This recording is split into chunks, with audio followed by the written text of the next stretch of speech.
UP की 9 सीटों पर 13 नवंबर को उपचुनाव के लिए होगी वोटिंग। यूपी उपचुनाव के नतीजे भी 23 नवंबर को होंगे जारी। महाराष्ट्र में 20 नवंबर को एक ही चरण में होगा मतदान। 23 नवंबर को होगी वोटों की गिनती। चुनाव आयोग ने प्रेस कॉन्फ्रेंस करके दी जानकारी।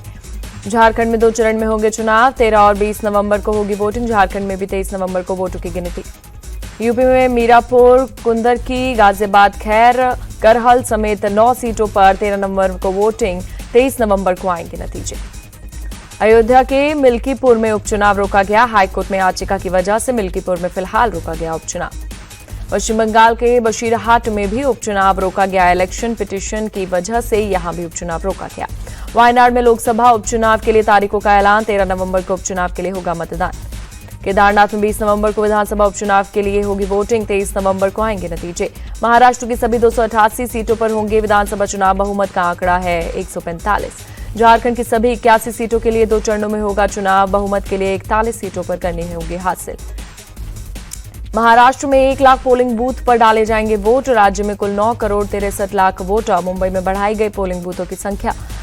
झारखंड में 29,562 बूथ पर 2 चरण में होगी वोटिंग। राज्य में कुल 2 करोड़ 60 लाख वोटर्स की संख्या।